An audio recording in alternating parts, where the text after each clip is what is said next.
Hey guys, how's it going? I wanted to make a really quick video for something that you'll probably find interesting if you're a content creator, and I know that a huge amount of the people that watch my channel are content creators of their own, and you have your own channels, and you're curious about microphones and sound and stuff like that. So today I wanted to do an actual mic shootout between my normal commentary mic that you've heard in almost every video and this USB mic that I got recently to just use for PS4, and the quality of it has impressed me so much, and how easy it is to use has impressed me so much that I kind of wanted to have a shootout, even though they are not anywhere near close in terms of dollars spent to get that sound. Alright, so what I'm going to do today, I have my my normal mic, which is my Neumann TLM102 right here, also with the Shure MV51 USB mic. I have them both set up right here together. Basically what I want to do is see how this Shure mic, which costs $200 flat, that's how much it costs,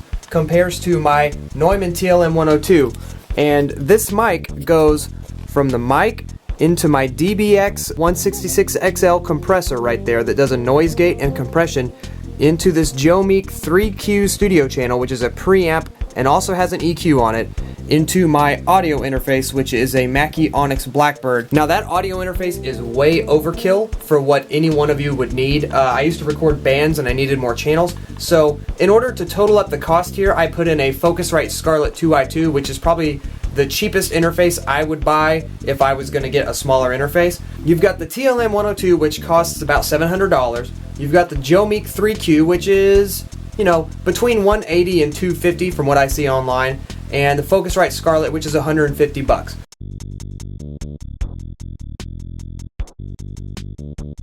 So you're at over $1,000 to get this exact sound, if you were trying to get this exact sound. So I'll let you hear that sound now. Alright, so this is me talking into the Neumann TLM102, into the DBX166XL, into my Jomeek 3Q, into my Mackie Onyx Blackbird, into the computer. Yes, it's fully ridiculous the amount of things in that signal chain. My favorite way to record commentary is so that I don't have to touch it at all once it's on the computer. The sound is what the sound is, and it's done. It's EQ'd, it's compressed. It saves me a lot of time when I'm making videos, and I try to do a video every day, so that's extremely helpful to me. So this sound setup will run you about $1,000.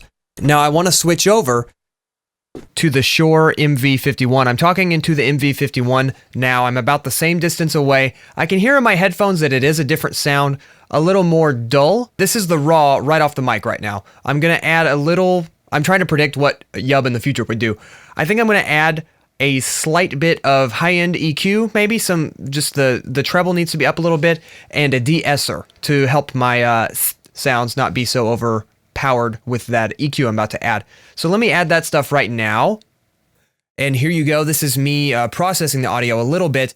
And I said I don't like to touch the audio when it's on the computer, but I could easily save a preset in Adobe Premiere with an EQ and a de-esser and just slap that on my commentary every time. It would not be a big deal. So once again, here is your $200 option for a USB mic. And the reason I want to tell you guys about this mic is because if you're an audio nerd like me, you want EQ and you want compression. Those are the two bread and butter things for a voiceover. A de-esser would be good to have on board as well. This one doesn't have it. But this USB microphone in front of me right now, the Shure MV51, has a compression and EQ setting built into the mic because it has different modes. And this is commentary mode, voiceover mode, whatever. But you can plug your phone into this thing and change the EQ and compression settings on your phone with the app. Shure has an app that you can use. Then, when you save that, it saves those settings to this microphone so that the next time you're recording on your PS4, your computer, whatever, you have your built-in EQ and compression settings saved, and you don't have to touch the audio after. That is insane. I don't know if all USB mics do that. This is the only USB mic I own, but I was very, very impressed by that. So here's a back-to-back real quick. Here's the Neumann TLM102. Here is the Shure MV51. I'm going to say the same thing into both of them, so maybe you can get a good shootout. Hello, Internet, and welcome back to another episode of Yub Plays. Hello, Internet, and welcome back to another episode of Yub Plays. So there you go. There's your shootout right there. It's a little unfair. Here, let me turn my camera on so you can see this. It might be a little unfair because I built a sound foam cage around my Neumann here. It's got a foam roof and a foam backing right there, and then a pop filter all built in, and the microphone actually sits down in there. The reason I do that is it's just a way to not have to soundproof my whole room. My room is very big and open, and the sound just bounces around, but this way it's like a little tiny room just built right on the microphone. Now if I was to start using the Shure all the time, I would just put it in that little cage that I built. So it might be kind of unfair. If you're noticing more room noise in the Shure mic, that's because it doesn't have a cage built around it, and I really didn't feel like disassembling this cage just to make this shootout. But leave me a comment and let me know, because I have very strongly been pondering, I could sell this mic, I could sell my interface, my preamp, everything, and just go with this USB mic, which would be much, much easier, less clutter, less gear. I could take it anywhere. Leave a comment, let me know which one you think sounds better. Don't look at the price tag or anything. Just use your ears. Anyways, I hope this helps you guys out, because like I said, I know you're all content creators yourself.